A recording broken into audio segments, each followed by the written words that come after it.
പുതിയങ്ങാടി നേർച്ച അങ്ങനെ വീണ്ടും വാർത്തകളിൽ നിറയുകയാണ്. ഇന്നലെ ഒരു ആന ഇടഞ്ഞതുമായി ബന്ധപ്പെട്ടുകൊണ്ട് പുതിയങ്ങാടി നേർച്ചയിലുണ്ടായ സംഭവവികാസങ്ങൾ ഇതിനകം മീഡിയകളിലെല്ലാം നിറഞ്ഞു നിൽക്കുകയാണ്. ആന ഇടയുകയും അതുപോലെ തന്നെ അതിൽ പങ്കെടുത്ത ഒരു വ്യക്തിയെ തൂക്കിയെറിയുകയും ചെയ്യുന്ന രംഗങ്ങളൊക്കെ മീഡിയകളിൽ നമ്മൾ കാണുന്നു. കുറേ ആളുകൾക്ക് വേറെ പരിക്കുകളുമുണ്ട്. എന്തോ ആകട്ടെ, ആന വിരണ്ടോടുക എന്നുള്ളതും ആന മനുഷ്യനെ ആക്രമിക്കുക എന്നുള്ളതുമൊക്കെ ആന കൂടുന്ന സ്ഥലങ്ങളിലും മറ്റു സ്ഥലങ്ങളിലും ആന ഇടപെടുന്ന ഇടങ്ങളിലൊക്കെ പലയിടത്തും ഉണ്ടാകുന്ന ഒരു കാര്യം തന്നെയാണ്. ഞാനിവിടെ പറയാൻ ഉദ്ദേശിക്കുന്നത്, പുതിയങ്ങാടി നേർച്ചയുമായി ബന്ധപ്പെട്ടുകൊണ്ടാണല്ലോ ഇപ്രകാരം ഒരു സംഭവം അരങ്ങേറിയിട്ടുള്ളത്. ഇത്തരത്തിലുള്ള കാര്യങ്ങൾ ഉണ്ടാകുമ്പോൾ അത് ഞങ്ങളാരും അതിന് ഉത്തരവാദികളല്ല എന്ന് പറയാൻ ചില ആളുകൾ വല്ലാതെ തത്രപ്പാട് പെടുന്നത് നമ്മൾ കാണേണ്ടി വരികയാണ്. ആരാണിതിൻ്റെ മുന്നിൽ നിൽക്കുന്നത്? സമസ്തയുടെ പുരോഹിതന്മാർ തന്നെ, ചില മുസ്ലിയാക്കന്മാർ തന്നെ. എന്താണ് കാരണം? അവരുടെ നേരെ വിരൽ ചൂണ്ടപ്പെടുകയാണ് ഇക്കാര്യത്തിൽ. എന്തുകൊണ്ട്? ഇത് നേർച്ച എന്ന പേരിലാണ് ഈ പരിപാടി നടക്കുന്നത് എന്നുള്ളത് കൊണ്ട് തന്നെ ഇതിനൊരു ഇസ്ലാമികമായ മാനം ഉണ്ട് എന്നുള്ളതാണ് ഈ ഒരു വിഷയത്തിലെ പ്രധാനപ്പെട്ട മർമ്മം. എന്നാൽ ഇസ്ലാമും ഈ വിധത്തിലുള്ള നേർച്ച എന്ന പേരിലുള്ള തോന്നിവാസവുമായി യാതൊരു ബന്ധവുമില്ല എന്നുള്ളതാണ് ഏറ്റവും പ്രാധാന്യപൂർവം നമ്മൾ മനസ്സിലാക്കിയിരിക്കേണ്ടത്. അവിടെ യാഹൂത്തങ്ങൾ എന്ന പേരിൽ ഒരു തങ്ങളുടെ പേരിലാണ് ഈ നേർച്ച അരങ്ങേറുന്നത്. യാഹൂത്തങ്ങൾ എന്ന പേരിൽ അറിയപ്പെടുന്ന ഈ വ്യക്തി, ഇയാളുടെ ഒറിജിനൽ പേര് അബ്ദുൽ ഖാദിർ എന്നാണ് പറയപ്പെടുന്നത്. അടുത്ത കാലത്ത് ഏതോ ഒരു 100-200 കൊല്ലമോ എത്രയോ മുമ്പ് മബ്ബറ തങ്ങളുടെ കാലത്താണ് ജീവിച്ചത് എന്നൊക്കെയാണ് പറയപ്പെടുന്നത്. എന്തോ ആവട്ടെ, അയാളുടെ പേരിൽ അവിടെ 2 ജാറങ്ങളുണ്ട്. ഇതെൻ്റെ പ്രിയപ്പെട്ട ആളുകൾ മനസ്സിലാക്കിയിരിക്കണം. ഈ സമസ്ത പുരോഹിതന്മാർ ഈ സമൂഹത്തെ അന്ധവിശ്വാസത്തിലേക്ക്, ശിർക്കിലേക്ക്, കുഫറിലേക്ക് കൊണ്ടുപോകുന്നതിൻ്റെ ഉദാഹരണമാണ് ഈ പുതിയങ്ങാടി നേർച്ചയുമായി ബന്ധപ്പെട്ടുകൊണ്ടുള്ള എല്ലാ കാര്യങ്ങളും. നമ്മൾ ആലോചിച്ചു നോക്കുക, ഈ യാഹൂത്തങ്ങൾ എന്ന് പറയുന്ന ആൾ മരണപ്പെട്ടപ്പോൾ അയാളുടെ പേരിൽ എങ്ങനെയാണ് ഒരു നാട്ടിൽ 2 ദർഗകൾ ഉണ്ടായത്? 2ഇടത്തും ഇസ്ലാം അനാചാരമാണെന്ന് ശക്തമായി പഠിപ്പിച്ചിട്ടുള്ള ജാറം കെട്ടിപ്പടുത്തുകൊണ്ട് ഉയരമുള്ള ജാറമുണ്ടാക്കിയിരിക്കുന്നു. അതിന്മേൽ പട്ടുമൂടിയിരിക്കുന്നു. അവിടെ വിളക്ക് കൊളുത്തുന്നു. അവിടെ നേർച്ചപ്പെട്ടികളുണ്ട്. അതുപോലെ തന്നെ സാമ്പ്രാണിയും മറ്റും സുഗന്ധമായ രൂപത്തിലുള്ള തിരികളും മറ്റും അവിടെ കത്തിക്കുന്നു. ഈ രൂപത്തിലുള്ള ദുഷിച്ച അനാചാരങ്ങളും ശിർക്കിലേക്ക് വഴിവെക്കുന്ന പ്രവർത്തനങ്ങളും ഒരു ഭാഗത്ത് ഈ 2 ദർഗകളിലും നടക്കുകയാണ്. 2 ജാറങ്ങളിലും ഒരൊറ്റ വ്യക്തിയുടെ പേരിലാണ് ഈ 2 ജാറങ്ങൾ. അടുത്തടുത്ത എത്രയോ മീറ്ററുകൾ, ഇനി കിലോമീറ്റർ ഉണ്ടോ എന്ന് എനിക്കറിഞ്ഞുകൂടാ. എന്തായാലും ഇയാളുടെ പേരിൽ അവിടെ 2 ജാറങ്ങൾ നിലവിലുണ്ട്. 2ഇടത്തും ഈ കാര്യങ്ങളൊക്കെ നടക്കുന്നുമുണ്ട്. അള്ളാഹു ഒരിക്കലും പൊറുക്കാത്ത മഹാപാതകമായ ശിർക്ക് എന്ന് പറയുന്ന ഏറ്റവും വലിയ ദുരാചാരമാണ്.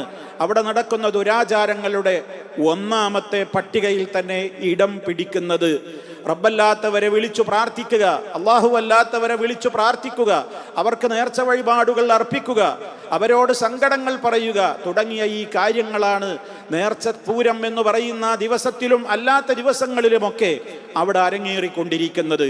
ഖബറിനെ ഇസ്ലാമികമായിട്ട് ഖബറ് ഒരു ചാണിലപ്പുറം ഒരാളുടെ ഖബറും ഉയർത്തുവാൻ പാടില്ല എന്നുള്ള ഇസ്ലാമിൻ്റെ നിയമത്തെ കാറ്റിൽ പറത്തിക്കൊണ്ട് 2 സ്ഥലത്ത് ഇയാളുടെ പേരിൽ ഖബർ കെട്ടിപ്പടുത്ത് അവിടെ ഈ രൂപത്തിലുള്ള ദുഷിച്ച അനാചാരങ്ങൾ നിർവഹിച്ചു കൊണ്ടിരിക്കുകയാണ്.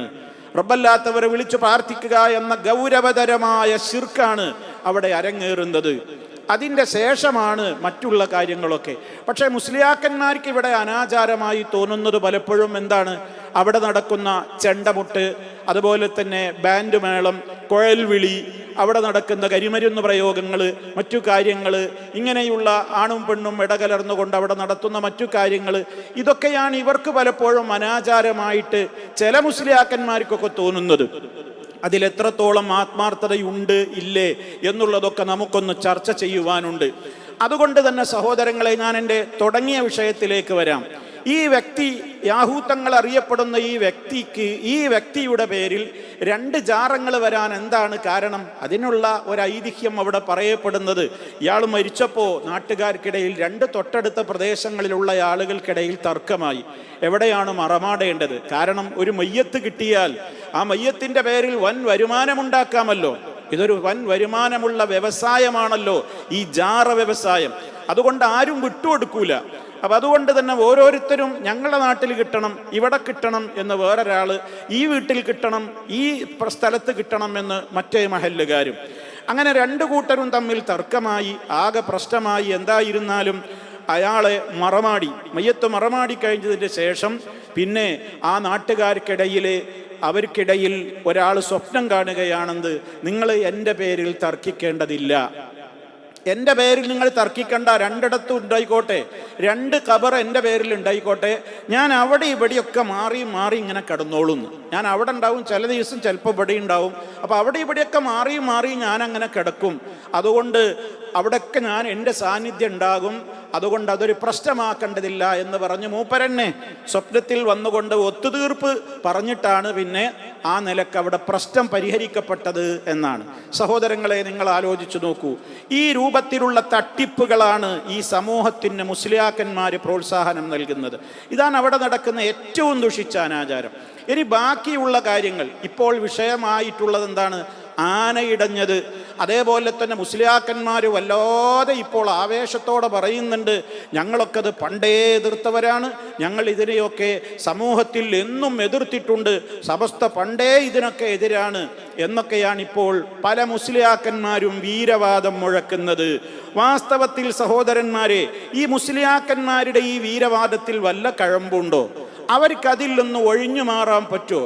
എത്രത്തോളം രസാവഹമായ ചില കാര്യങ്ങൾ എന്തെന്നാൽ, ഈ കൊണ്ടോട്ടി നേർച്ച, പട്ടാമ്പി നേർച്ച, ഈ പുതിയങ്ങാടി നേർച്ച, മണത്തല നേർച്ച പോലെയുള്ള നേർച്ചകളൊക്കെ ഇവിടെയുള്ള പ്രത്യേകം വഹാബികളാണ് ഇതിനെയൊക്കെ പ്രോത്സാഹിപ്പിക്കുന്നത് എന്ന ലോകത്ത് ഏറ്റവും വലിയ രൂപത്തിലുള്ള ഒരു തമാശയും ഈ മുസ്ലിയാക്കന്മാരൊക്കെ ഇപ്പോൾ പറയാൻ തുടങ്ങിയിട്ടുണ്ട്.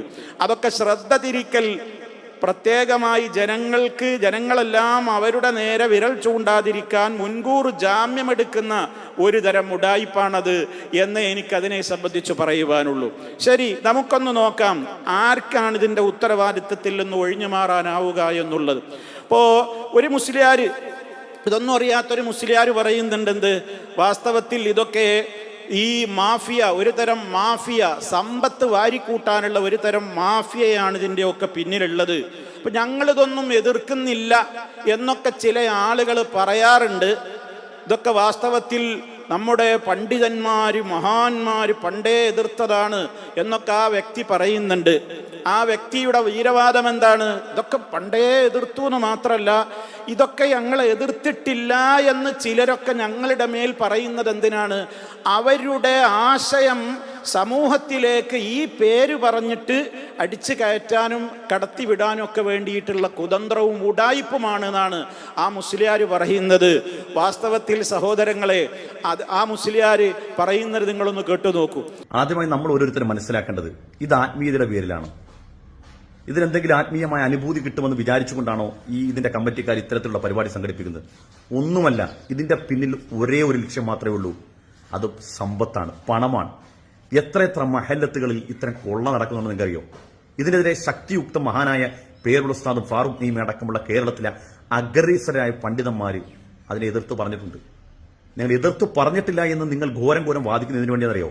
അവനവന്റെ ആശയത്തിന്റെ വൈവിധ്യവും ദൃഢതയും മറ്റുള്ള ജനങ്ങളിലേക്ക് പകർന്നു തരാൻ കഴിയാതെ വരുമ്പോൾ, അതിന്റെ ഇടയിലൂടെ ഇത്തരം ഒരു ഇൻസിഡന്റ് നടക്കുമ്പോൾ, ഇത് നാട്ടിലെ സമസ്തക്കാരാണ് നടത്തുന്നത്, അവർ കാരണമാണ് ഈ നാട്ടിലെ ആളുകൾ ഈമാനികമായി പിന്നോക്കം പോകുന്നതെന്ന് വരുത്തി തീർക്കുകയും അതുവഴി നമ്മുടെ ആശയം അവരുടെ മസ്തിഷ്കത്തിലേക്ക് തളക്കാൻ കഴിയുമെന്നുള്ള ആ ഒരു ഉഡായിപ്പ് തന്ത്രം ഉണ്ടല്ലോ, അത് കൈവച്ചേക്കുക.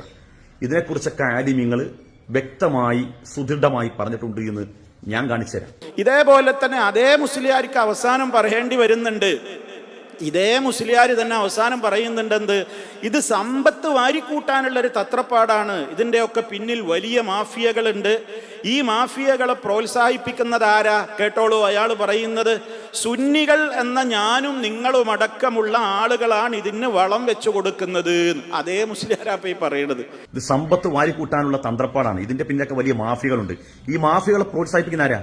സുന്നികൾ എന്ന ഞാനും നിങ്ങളും അടക്കമുള്ള ആളുകളാണ് ഇതിന് വളം വെച്ചു കൊടുക്കുന്നത്. ഈ ആദ്യം പറഞ്ഞ മുസ്ലിയാരാണ് ഇപ്പൊ പറയുന്നത് നമ്മൾ തന്നെ ഇതിന് വളം വെച്ചു കൊടുക്കുന്നത്, സുന്നികളാണെന്ന് പറയുന്ന ഞാനും നിങ്ങളുമാണ് ഇതിന് വളം വെച്ചു കൊടുക്കുന്നത് എന്ന് അതേ മുസ്ലിയാർ പറയുന്നുണ്ട്. എന്തായിരുന്നാലും സഹോദരങ്ങളെ, നിങ്ങൾ ആലോചിച്ച് നോക്കൂ, അയാളിപ്പോൾ പറയണത് പേരോടൊക്കെ പണ്ടേ എതിർത്തിട്ടുണ്ട് എന്നാണ്. എന്നിട്ട് പേരോട് എന്താ എതിർത്തത് കേട്ടോളൂ. അപ്പൊ പേരോടിന്റെ സംസാരത്തിൽ ഇപ്പൊ എന്താ നമ്മൾ കേട്ടത്? ചെണ്ടമുട്ട് എന്ന തോന്നിവാസം, ഹറാമായ ചെണ്ടമുട്ട്, അതേപോലെ തന്നെ ഹറാമായ വാദ്യമേളങ്ങൾ. എന്നിട്ട് ഓരോ നാട്ടുകാരെയും വിളിച്ചിട്ട് പട്ടാമ്പിക്കാരെ, മണത്തലക്കാരെ, കൊണ്ടോട്ടിക്കാരെ എന്നൊക്കെ പറഞ്ഞിട്ട് മൂപ്പരിങ്ങനെ വിളിച്ചിട്ട് ഓരോരുത്തരെ വിളിച്ചിട്ട് പറയുന്നത് നിങ്ങളൊന്ന് കേട്ടു നോക്കൂ. പേരോടിന്റെ സംസാരം ഒന്ന് കേൾക്കൂ. അള്ളാഹുവിന്റെ ഔലിയാക്കളുടെ ജാറങ്ങളിൽ വിവരം കെട്ട കമ്മറ്റിക്കാര് നടത്തുന്ന തോന്നിവാസങ്ങളില്ലേ, അവിടെ ഹറാമായ വാദ്യമേളങ്ങൾ മുട്ടുന്നു. ഹറാമായ വാദ്യമേളങ്ങൾ മുട്ടിയിട്ട് പട്ടാമ്പിക്കാരെ, കൊണ്ടോട്ടിക്കാരെ, മണത്തലക്കാരെ, കാഞ്ഞിരമുറ്റത്തുകാരെ, ഞാൻ പലപ്പോഴും പല സ്ഥലങ്ങളിൽ നിന്നും പറഞ്ഞതുപോലെ ഇവിടെയും ഞാൻ നിങ്ങളോട് പറയട്ടെ, അല്ലാഹുവിന്റെ ഔലിയാക്കളെ മഖ്ബറ അദബ് കാണിക്കേണ്ട സ്ഥലമാണ്. അവിടെ അനാവശ്യമായ ഹറാമായ വാദ്യമേളങ്ങൾ മുട്ടാനുള്ള സ്ഥലമല്ല. പേരോട് ഇപ്പൊ എന്താ പറഞ്ഞത്? അള്ളാഹുവിന്റെ ഔലിയാക്കളുടെ ജാറങ്ങളിൽ വിവരം കെട്ട കമ്മിറ്റിക്കാര് നടത്തുന്ന തോന്നിവാസങ്ങളില്ലേ. പേരോട് പറഞ്ഞ പോയിന്റുകൾ നോട്ട് ചെയ്യണം. വിവരം കെട്ട കമ്മിറ്റിക്കാർ നടത്തുന്ന തോന്നിവാസം. ആരാ വിവരക്കേട് പറയുന്നത്? ആരാണ് വിവരം കെട്ടവർ? വാസ്തവത്തിൽ പേരോടും ഇതിനെ എതിർക്കുന്ന ഈ കൂട്ടം ആൾക്കാർ മാത്രമേ ഉള്ളൂ എന്ത് വിവരം കെട്ടവര്. വാസ്തവത്തിൽ ഈ കമ്മിറ്റിക്കാരാണ് ശരിയായ സമസ്തയുടെ ആദ്യകാല നേതാക്കന്മാരെ പിൻപറ്റുന്ന ആളുകൾ. അത് മനസ്സിലാക്കി വെച്ചോളി, ഞാൻ വരുന്നുണ്ട് അതിൻ്റെ തെളിവുകളിലേക്ക്. ഇനിയും പേരോട് എന്താ പറയുന്നത്? അവിടെ ഹറാമായ വാദ്യമേളങ്ങൾ മുട്ടുന്നു. രണ്ടാമത്തെ കാര്യം, ഹറാമായ വാദ്യമേളങ്ങൾ മുട്ട്. അത് നിങ്ങൾക്ക് ഹറാമാണെന്ന് പറയാൻ നിങ്ങൾക്ക് എങ്ങനെയാണ് സാധിക്കുക? നിങ്ങൾക്കതിന് അവകാശമുണ്ടോ? വരുന്നുണ്ട് ഞാൻ തെളിവുകളിലേക്ക്. മാത്രമല്ല, എന്നിട്ട് മൂപ്പര് പറയാണ്, അള്ളാഹുവിൻ്റെ ഔലിയാക്കന്മാരുടെ മഖ്ബറ അദബ് കാണിക്കേണ്ട സ്ഥലമാണ്, അവിടെ അനാവശ്യമായ ഹറാമായ വാദ്യമേളങ്ങൾ മുട്ടാനുള്ള സ്ഥലമല്ല. നോക്കണം നിങ്ങൾ. പേരോട് മുസ്ലിയാരെ, നിങ്ങളൊന്ന് ആലോചിച്ചു നോക്കി, നിങ്ങൾ ഈ പറയുന്നതിൽ എന്താ അർത്ഥമാണുള്ളത്? നിങ്ങളിപ്പോൾ ഇതൊക്കെ ഹറാമാണ്, തോന്നിവാസമാണ്, വിവരം കെട്ടവർ ചെയ്യുന്നവരാണ്, അവിടെ മൗലിയാക്കന്മാരുടെ മഖ്ബറയിൽ അദബ് കാണിക്കേണ്ട സ്ഥലത്ത് അനാദരവ് കാണിക്കലാണ് എന്നൊക്കെയല്ലേ ഇപ്പം നിങ്ങൾ പറയുന്നത്. എന്താ ഇതിൻ്റെ യാഥാർത്ഥ്യം? നിങ്ങൾക്ക് ഓർമ്മയുണ്ടോ? എത്ര സ്ഥലങ്ങളിൽ നിന്ന് നിങ്ങളോട് നമ്മൾ ചോദിച്ചു? നിങ്ങളോടല്ലേ നമ്മൾ ചോദിക്കാറുള്ളത്? നിങ്ങൾ കൊടുത്ത ഫത്വയല്ലേ? ആരായി നിങ്ങൾ? സമസ്തയുടെ വലിയ ആലിമ് അല്ലേ? ആരാണ്? ശിഹാബുദ്ദീൻ അഹമ്മദ് കോയ ശാലിയാത്തി. നിങ്ങൾക്കറിയാത്ത ആളല്ലല്ലോ. തെന്നിന്ത്യൻ മുഫ്തി എന്നാണ് അയാൾ അറിയപ്പെടുന്നത്. അദ്ദേഹം അറിയപ്പെടുന്നത് എങ്ങനെയാണ്? തെന്നിന്ത്യൻ മുഫ്തി ശിഹാബുദ്ദീൻ അഹമ്മദ് കോയ ശാലിയാത്തി. അദ്ദേഹം നൽകിയ ഫത്വ എന്താണ്? ആ ഫത്വ അദ്ദേഹത്തോട് ചോദിക്കപ്പെടുകയാണ്. മഹാന്മാരായ ആളുകളുടെ മഖ്ബറകളിലേക്ക് നേർച്ചകൾ നടത്തുന്ന സ്ഥലങ്ങളിലും അതിൻ്റെ പരിസരങ്ങളിലും, ചോദ്യമാണ് ഞാൻ വായിക്കുന്നത്, നേർച്ചകൾ നടത്തുന്ന സ്ഥലങ്ങളിലും അതിൻ്റെ പരിസരങ്ങളിലും വെച്ച് അന്യ സ്ത്രീ പുരുഷന്മാർ തമ്മിൽ കലരുന്നു. ചെണ്ടമുട്ട്, കുഴൽവിളി എന്നിങ്ങനെയുള്ള വാദ്യാഘോഷങ്ങൾ നടക്കുന്നു. കരിമരുന്ന് പ്രയോഗം, ഗാനമേള എന്നിത്യാദികളും സംഘടിപ്പിക്കുന്നു. അങ്ങനെ പലതും നടക്കുന്ന ആ നിശ്ചിത ദിവസങ്ങളിൽ തന്നെ അവിടെ സിയാറത്തിന് പോകേണ്ടതില്ല എന്നിങ്ങനെയാണ് ആണ്ട് നേർച്ചയെ പറ്റി നല്ലവരായ ചിലരുടെ ആക്ഷേപം. ഇതൊരാൾ ചോദ്യം കൊടുത്തതാണ്.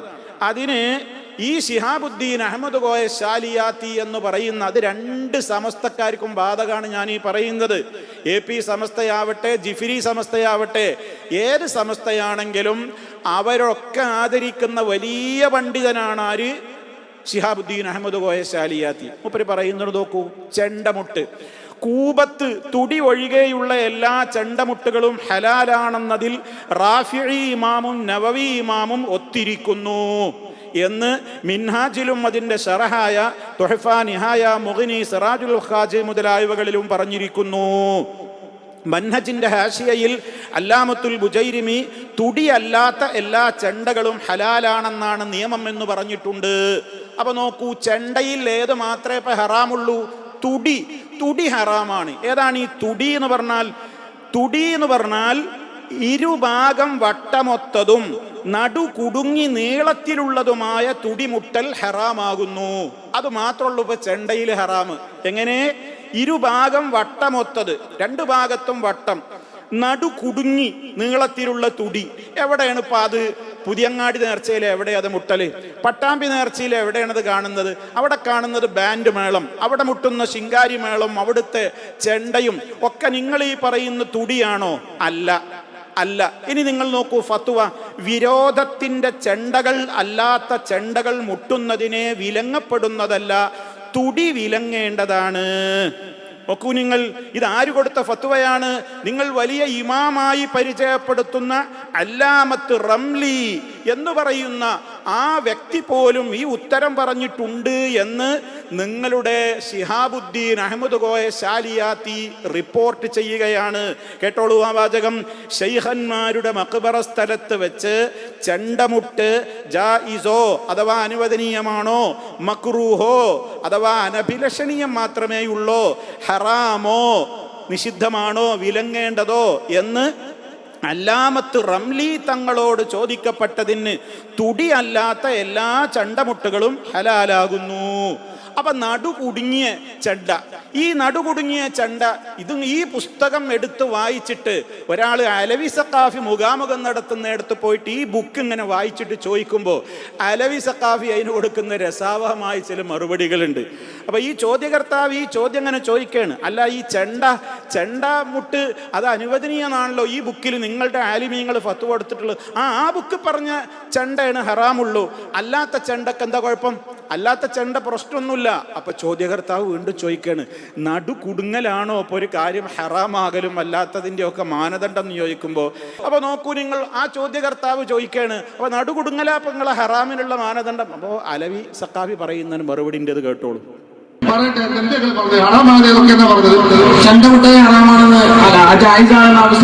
ആയിക്കോട്ടെ, ഞാൻ പറഞ്ഞല്ലോ തുടിയായ, അതായത് നടു കുടുങ്ങിയതും രണ്ടു ഭാഗം വിശാലമല്ലാത്തതുമായ ചെണ്ട, വലിയ ചെണ്ട, അത് മുട്ടാ കുഴപ്പമില്ല, അത് ജായിസ് തന്നെയാണ്. പിന്നെന്താ?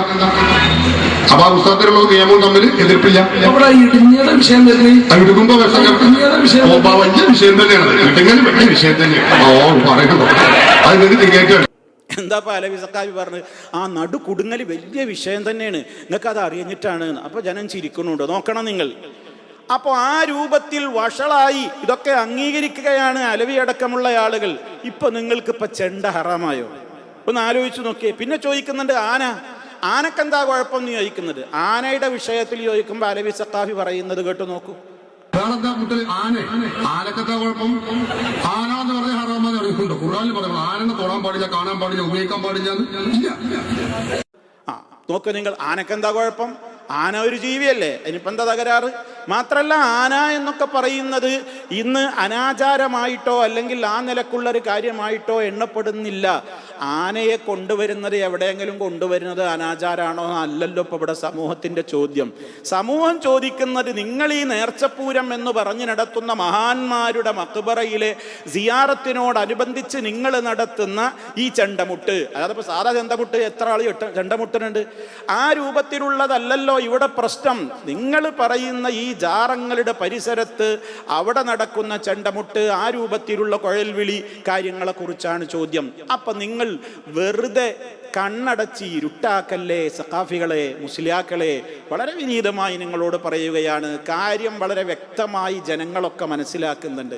ഇനി നോക്കൂ, ഇതേ ശിഹാബുദ്ദീൻ അഹമ്മദ് കോയ ശാലിയാത്തിയുടെ ഫത്വയിൽ കുഴൽവിളിയെ കുറിച്ച് പറയുന്നത്, അപ്പൊ ചെണ്ട ഹറാമൊന്നുമില്ല, ചെണ്ട നേരത്തെ പറഞ്ഞ നടു കുടുങ്ങിയത് മാത്രമേ ഉള്ളൂ ഹറാമ. ഒന്ന് ആലോചിച്ച് നോക്കണം.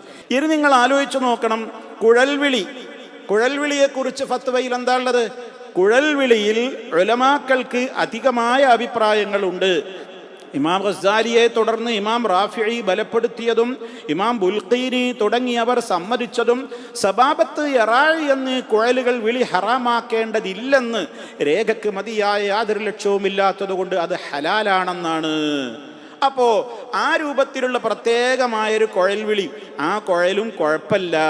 ഇനി കരിമരുന്നിനെ കുറിച്ചിട്ട് ഈ പുസ്തകത്തിൽ നോക്കണം. ഇത് ഇവരുടെ വലിയ ഒരു നേതാവിൻ്റെ പുസ്തകമാണ് കേട്ടോ. സമസ്തയുടെ അറിയപ്പെട്ട വലിയ ഒരു നേതാവിൻ്റെ പുസ്തകമാണ്. ആ പുസ്തകത്തിൽ ഇനി കരിമരുന്നിനെ കുറിച്ച് പറയുന്ന ഒരു പ്രധാനപ്പെട്ട ഒരു കാര്യം കൂടിയുണ്ട്. അതെന്താണ്? നേർച്ച സ്ഥലങ്ങളിൽ പങ്കെടുക്കുന്ന, ആലോചിച്ച് നോക്കണം, നേർച്ച സ്ഥലങ്ങളിൽ പങ്കെടുക്കുന്ന 10,000-ങ്ങളിൽ ക്ഷയരോഗം, കുഷ്ഠരോഗം തുടങ്ങിയ പകർച്ചവ്യാധികൾ ഉള്ളവരും ഉണ്ടാവാൻ ഹിതമുണ്ട്. അങ്ങനെയുള്ള രോഗാണുക്കൾ മറ്റുള്ളവരെയും പിടികൂടിയേക്കാം. എന്നാൽ കരിമരുന്ന് കത്തിച്ചാൽ അന്തരീക്ഷത്തിൽ വ്യാപിക്കുന്ന അതിൻ്റെ പുകയ്ക്ക് അത്തരം രോഗാണുക്കളെ നശിപ്പിക്കാനുള്ള കഴിവുണ്ടെന്ന് വൈദ്യശാസ്ത്രങ്ങൾ ഘോഷിച്ചിട്ടുണ്ട്. നേർച്ച സ്ഥലത്ത് കരിമരുന്ന് പൊട്ടിക്കണോന്ന് അതിനെക്കുറിച്ചുള്ള ചർച്ചയിലുള്ള വരികളാണ് ഞാൻ നിങ്ങളെ ഈ കേൾപ്പിക്കുന്നത്. അത്തരം രോഗാണുക്കളെ നശിപ്പിക്കാനുള്ള കഴിവ് ഈ കരിമരുന്നിനുണ്ട് എന്ന് വൈദ്യശാസ്ത്രം ഘോഷിച്ചിട്ടുണ്ട്. ഈ നില വെച്ചു നോക്കിയാൽ ആ സന്ദർഭങ്ങളിൽ, ഏതാ ഈ സന്ദർഭം? മഹാന്മാരുടെ മഖബറക്ക് ചുറ്റുമുള്ള ഈ പ്രത്യേകമായ ആഘോഷ ദിവസത്തിൽ കരിമരുന്ന് പ്രയോഗം ഈ നില വെച്ചു നോക്കിയാൽ ആ സന്ദർഭങ്ങളിൽ കരിമരുന്ന് പ്രയോഗം അത്യാവശ്യമാണെന്ന് പറഞ്ഞാൽ പോലും തെറ്റാവുകയില്ല. ഇപ്പൊ സുന്നത്തും കൂടിയല്ല, അനുവദനീയോ അല്ല, സുന്നത്തും വിട്ടു നിർബന്ധമാണ്, ഫർളാണ് എന്ന് പറഞ്ഞാൽ പോലും തെറ്റല്ല. കാരണം അത്രക്ക് അത്യാവശ്യമല്ലേ. നോക്കണം നിങ്ങൾ. ഇവിഷയകമായി കൂടുതൽ അറിയാൻ ആഗ്രഹിക്കുന്നവർ അസ്സവാഇഖുൽ മുഹരിഖ എന്ന ഗ്രന്ഥം പരിശോധിക്കട്ടെ. കരിമരുന്ന് പ്രയോഗം ഹറാമാണെന്ന വാദത്തെ ഖണ്ഡിച്ചുകൊണ്ടും അത് ഹലാലാണെന്നും ബഹുമാനപ്പെട്ട അശ്ശൈഖ് മുഹമ്മദ് മുഖ്താറിൽ ജാവി എന്ന മഹാൻ എഴുതിയിട്ടുള്ള ഒരു പ്രസിദ്ധ കിതാബാണത്. നോക്കണം നിങ്ങൾ. KM മുഹമ്മദ് കോയ മാത്തോട്ടം എന്ന് പറഞ്ഞിട്ട് സമസ്തയുടെ വലിയ ഒരു നേതാവുണ്ടായിരുന്നു. സമസ്തക്കാർക്ക് തള്ളാൻ ഒരിക്കലും അയാളെ കഴിയില്ല. അയാൾ എഴുതിയ പുസ്തകത്തിലാണ് ഇതുള്ളത്. നേരത്തെ നമ്മൾ വായിച്ചത് ആ പുസ്തകത്തിലും വേറെ ഇവരുടെ സുന്നി വോയിസ് എന്ന് പറയുന്ന മുഖപത്രത്തിലും വന്നിട്ടുള്ള ഫത്വയാണ്. ചെണ്ടമുട്ട്, കുഴൽവിളി തുടങ്ങിയവയെ കുറിച്ച് ശിഹാബുദ്ദീൻ അഹമ്മദ് കോയ ശാലിയാത്തി കൊടുത്ത ഫത്വ. ചോദിക്കട്ടെ, കാര്യങ്ങൾ ഇത്രയും വ്യക്തമായ നിലക്ക് ചോദിക്കട്ടെ, മുസ്ലിയാക്കളെ, പേരോട് മുസ്ലിയാരാവട്ടെ, അലവി സഖാഫിയാവട്ടെ, ഇതിനെ ന്യായീകരിക്കുന്ന, ഞങ്ങൾ ഇതൊക്കെ പണ്ടേ എതിർത്തിട്ടെന്ന് പറയുന്ന ആളുകളുണ്ടല്ലോ, നിങ്ങളോട് ചോദിക്കട്ടെ, നിങ്ങൾ വെറുതെ അങ്ങനെ ഞഞ്ഞാമിഞ്ഞാ പറയരുത്.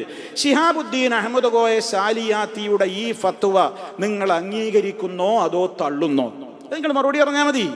ഞങ്ങളത് തള്ളുന്നു, ഞങ്ങളത് അംഗീകരിക്കുന്നില്ല എന്ന് പറഞ്ഞാൽ പിന്നെ നിങ്ങളോട് ഞങ്ങൾ ഈ വർത്തമാനം പറയണില്ല. നിങ്ങളത് തള്ളുന്നു എന്ന് പറഞ്ഞാൽ പിന്നെ ഇപ്പം നമ്മൾ പറയേണ്ടതില്ലല്ലോ. അതിൽ തന്നെ ഉദ്ധരിച്ചല്ലോ ഇമാം റംലി, അല്ലാമ റംലി പറഞ്ഞിട്ടുണ്ട്. അല്ലാമ റംലിയെ ഈ വിഷയത്തിൽ നിങ്ങൾ അംഗീകരിക്കുന്നുണ്ടോ ഇല്ലേ? അതിന് മറുപടി പറയൂ നിങ്ങൾ. മാത്രമല്ല, മമ്പർത്ത തങ്ങൾക്ക് മുട്ടും വിളി ഭയങ്കര ഇഷ്ടായിരുന്നു എന്നാണ് നിങ്ങൾ എഴുതി വെച്ചിട്ടുള്ളത്. തീർന്നില്ല. കുണ്ടൂര് നിങ്ങൾ പറയുന്നൊരു വലിയ വലിയല്ലേ കുണ്ടൂര്. എന്നിട്ട് വാ കുണ്ടൂര് എന്ന് അള്ളാന്റെ റസൂല് വരെ വിളിച്ച ആള്. ഈ കുണ്ടൂര് എന്ന് പറയുന്ന നിങ്ങളുടെ ഈ വലിയ എല്ലാ മുട്ടുംവിളി നേർച്ചകൾക്കും പോകാറ് പതിവുണ്ടായിരുന്നു എന്ന് നിങ്ങളുടെ പ്രസിദ്ധീകരണത്തിലാണ് എഴുതി വിട്ടിട്ടുള്ളത്. പെരുമ്പടപ്പ് കുഞ്ഞഹമ്മദ് മുസ്ലിയാർ ഈ നേരത്തെ പറഞ്ഞ അല്ലാമ റംലിയുടെ പ്രത്യേകമായ ആ ഫത്വ ഉദ്ധരിച്ചുകൊണ്ട് അത് അനുവദിക്കപ്പെട്ടൊരു കാര്യമാണ് എന്ന് അദ്ദേഹം പറഞ്ഞിട്ടുണ്ട് എന്നുള്ളതാണ് നിങ്ങൾ എഴുതി വച്ചിട്ടുള്ളത്. ഇങ്ങനെ എത്രയെത്ര വ്യക്തികൾ ഇതൊക്കെ അനുവദനീയമാണ് എന്ന് പറഞ്ഞിട്ടുണ്ട്. എന്നിട്ട് ഇപ്പോൾ ഇവർ വന്നിട്ട് പറയണത് ഇതൊക്കെ വഹാബികൾ ഞങ്ങളുടെ പേര് വെച്ച് കെട്ടുകയാണ്, മുജാഹിദുകൾ ഞങ്ങളുടെ പേരിൽ ഇല്ലാത്തത് പറഞ്ഞുണ്ടാക്കുകയാണ് എന്ന് പറഞ്ഞാൽ അതുകൊണ്ടൊന്നും രക്ഷപ്പെടാനാവില്ല എന്നാണ് നമുക്ക് പറയുവാനുള്ളത്.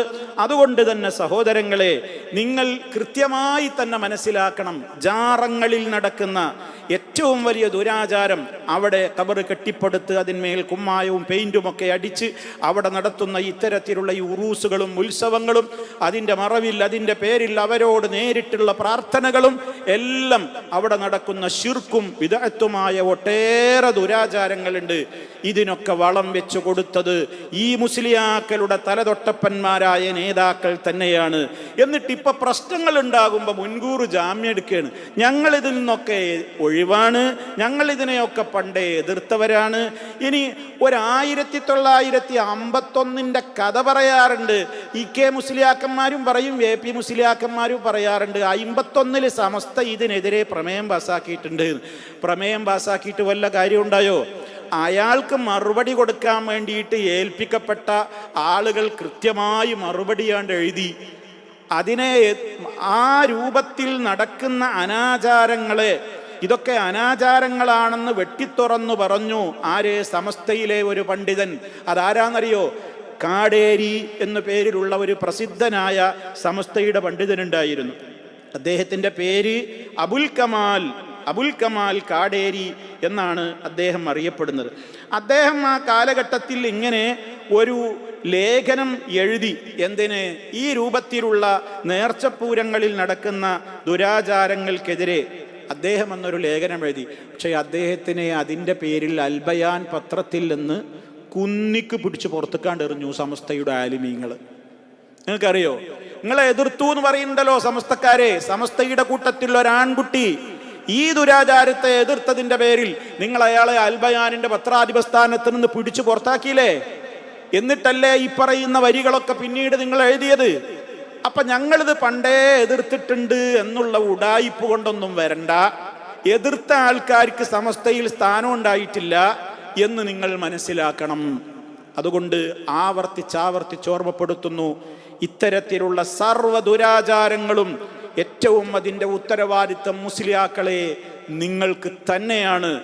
ഞങ്ങൾ അതിന് ഉത്തരവാദികളല്ല എന്ന് നിങ്ങൾ പറഞ്ഞൊഴിഞ്ഞു മാറിയിട്ട് കാര്യമില്ല. കാരണം നിങ്ങളൊക്കെ ഏറ്റവും ചോദ്യം ചെയ്യാത്ത വലിയ ഇമാമീങ്ങളെന്ന് പറയുന്ന മഹാരഥന്മാരും മഹാന്മാരുമെന്ന് നിങ്ങൾ വിശേഷിപ്പിക്കുന്ന 4 മദ്ഹബിലും അഗാധ പാണ്ഡിത്യമുള്ള മുഫ്തിയായ തെന്നിന്ത്യൻ മുഫ്തി എന്നറിയപ്പെടുന്ന ശിഹാബുദ്ദീൻ അഹമ്മദ് കോയ ചാലിയാത്തി, കോഴിക്കോട് ചാലിയത്തുകാരനാണ്. അദ്ദേഹത്തിൻ്റെ ഫത്വയാണ് ഞാൻ നിങ്ങളെ കേൾപ്പിച്ചത്. പറയൂ, നിങ്ങൾ തള്ളുന്നോ കൊള്ളുന്നോ? അതറിഞ്ഞിട്ട് ബാക്കി പിന്നീട് പറയാം. അല്ലാഹു സുബ്ഹാനഹു വ തആല നേരറിയാൻ, നേരിൻ്റെ പാതയിൽ മുന്നോട്ട് പോകുവാൻ എല്ലാവർക്കും തൗഫീഖ് പ്രദാനം ചെയ്യുമാറാകട്ടെ.